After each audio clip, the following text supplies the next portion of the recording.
Hello everyone, and welcome to one of many first videos on the channel. I want to come up here and talk about some of the video games that I play, or at least give my first impressions of them anyway.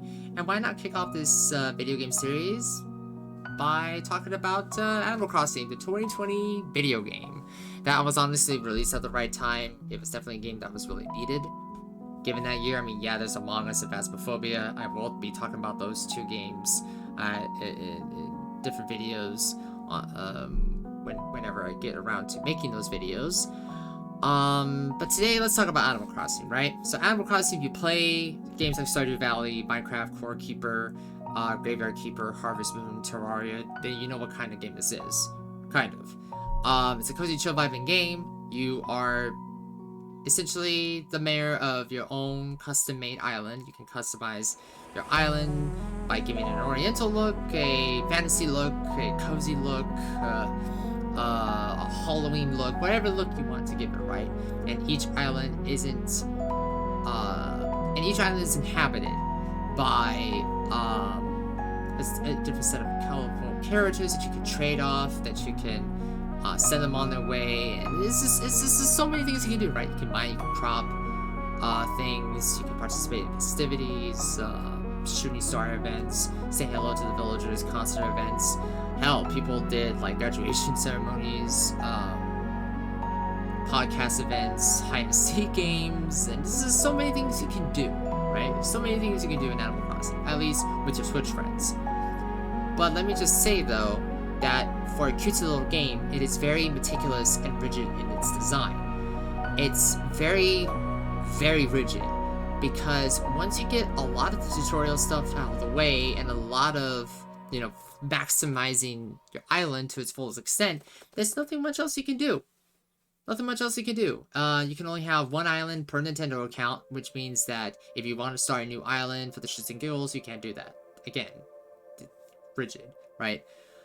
And honestly, that's the biggest problem, is this game's rigidness that's masked by its cutesy art style, right? For example, the real-time component and the micromanagement, this little weird and ebb and flow, right? In Stardew Valley, you can progress through the months, the seasons, spring, summer, fall, and winter, right?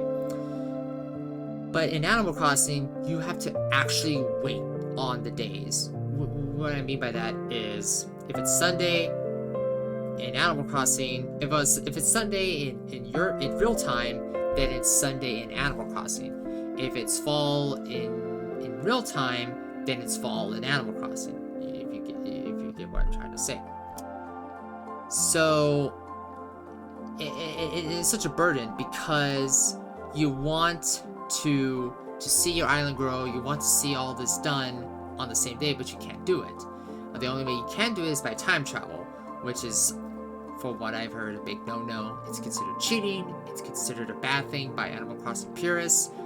But the thing I always laugh about that is, if time travel is a thing, then why not just do like a natural progression thing like Stardew Valley, right? Why not just sleep in the bed and be done with it? But apparently, that's not what their intent was. Their intent was for you to be patient, grow, to do. This video game has weird messages, right? This game has very weird messages that is conveying to the player. It's just weird, because I do love it to the extent, but if the real time wasn't a thing and the micromanaging wasn't a thing, then if the micromanaging real-time thing wasn't a thing, then honestly, it would have been such a better game. And, you know, dare I say that if this game was released any other year, I think it would not have gotten great results as it did. Again, because it boils down to the real-time micromanagement stuff. Because if you buy a $60 title, you expect progression. You expect your money's worth. But this is not your Call of Duty, this is not your Witcher, this is not your Battlefield, your Fortnite, your Red Dead. But what I'm trying to say is, this is not the kind of game where you buy it and expect, you know, Monday, by the end of Monday, your island's maxed out, right? You've done all the things. Well, no, you have to literally watch your island evolve from Sunday to Sunday in real time, which, well, I can guarantee you, if you're looking at Animal Crossing thinking about buying it, you definitely do the research, definitely ask around for an honest impression of this game, because it boils down to, are you good with patience with this game? Are you good at micromanaging this game? And are you okay with the fact that this is all in real time? Because who knows, you might be working, you might be schooling, you might be taking care of your family or whatever, right? And it's like, oh shit, I forgot to do Animal Crossing. Well, then that's on you, you know, because the game, again, isn't gonna wait for you. It kind of reminds me of like Fallout Shelter and Metal Gear Solid 5. And Fallout Shelter, which is free on mobile and on Steam and on Nintendo Switch and consoles. You send out somebody from your vault and okay, turn off, go play whatever game you're playing. But believe it or not, you send out your vault dweller. Your vault dweller is still actively scoping out the wasteland. By the time let's say for example you send out John Doe on Sunday. Okay, let's check on our vault dweller on Wednesday. Oh, he found things. He found a bottle cap. He found a leather armor and a Tommy gun. Oh, he died to Cazadors, and now you have to resurrect him, unless you're playing in a hardcore mode, which means he's dead. In Metal Gear Solid 5, at some point, you'll get a forward operating base, and this forward operating base runs on real time, which means that if you're sleeping at 10 p.m. to 10 a.m., between that time interval, your mother base might be attacked by Noob Masters 69420, you know, teabagging your security forces as they're cleaning out the objectives on your mother base. And this is true. You can't just turn it off. You have to physically delete the game or just ignore the online mode completely, because there's just no way out. I mean, yeah, you can buy the insurances, but that's microtransactions within Metal Gear Solid 5. So going back to Animal Crossing,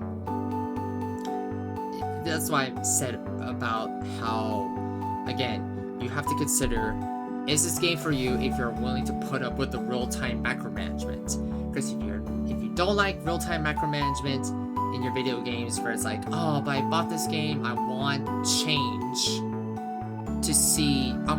now, then you're shit out of luck. You have to physically wait until the next day, which is why I will always recommend Stardew Valley or any other game like Stardew Valley as an alternative that has natural progression, that you can see your farm evolve, that you can see X evolve, because you're doing something, right? You're not just, okay, 5 minutes of Animal Crossing and I'm done playing the next game. And that is the mindset, but again, do you have good micromanagement skills? Can you do that every morning of your life? And can you check it before you go to bed? Can you, and even then, I don't even think by checking it on the same day at night doesn't help, because again, you have to wait until the next day, and that becomes a problem, because if you have to wait until the next day and you're bad with micromanagement, then this game may not be for you.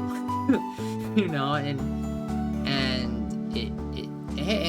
you know, these are all my opinions. This is all my opinions, you know, and I guess a lot of people love Animal Crossing, but for me, I do love it to the extent, and this is that extent, is the real-time macromanagement.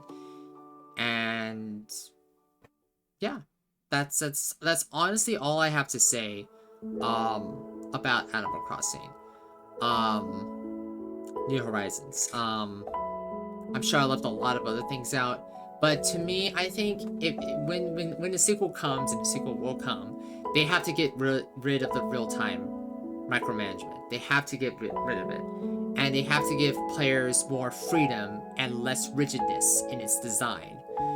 You let players have fun with their islands. Let players go crazy and make colorful, artsy islands rather than being so restricted and rigid.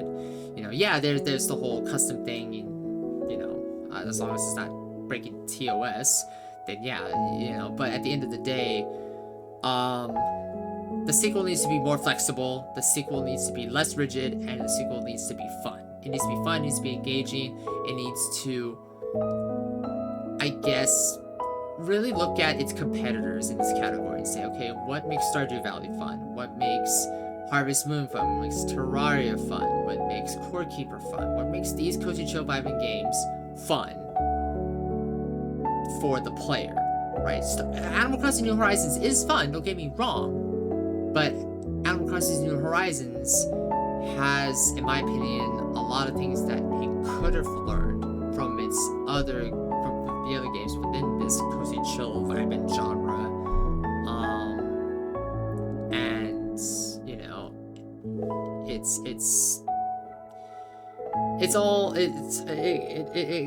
it comes. Hopefully they will learn. Hopefully the sequel will be better. Because if it goes on the same pattern, then I don't think it will do well on the next round. You know, if it does well, hey, you know, people love but don't expect me to play that game. You know, if people love it for its rigidness, that's great, that's awesome. But for me, I don't think I honestly hate the rigidness of this game. And maybe I'm wrong. Maybe it's not the rigidness. Maybe I'm looking at it from a wrong from a different lens. But that's how I'm seeing it. Is that Animal Crossing New Horizons is a fun, cutesy game with a serious, rigid issue, and that is the real-time micromanagement. And the game is basically gambling on players being patient enough to wait until the game, until the next day. And I'm like, I can guarantee you many people forgot about their islands. Many people have deleted this game and moved on. And yeah, people are still playing this game, people are streaming this game, but I can guarantee you, it's like, it kind of reminds me of like, of Call of Duties, right? Where it's like, okay, Call of Duty players move on to the next thing. And it kind of, I can guarantee you, if the Animal Crossing sequel plays its cards right and understands what made this game, what upset players about this game, and improves upon the core features, mechanics, gets rid of the rigid system, then I can guarantee you people are going to drop this game in a heartbeat. Maybe you have a small percentage of people still playing this game, but everyone will be playing the next game. And I think that next game, if it does well, I think it will hold up a whole lot better than Animal Crossing New Horizons. But yeah, that's all I have to say about this game. I hope you enjoy this first impression videos. I know that this is one of many, right? I'm sorry if I rambled on and was a little incoherent, but yeah, I hope you really enjoyed this video. Like, comment, subscribe, and I will see you all next time for the next video. The next video will probably be on Phasmophobia, a game that I have played a lot, and I have a lot of thoughts about that as well. And I hope you guys have a great morning, afternoon, evening, wherever you are in the world, and see you next time. Bye-bye!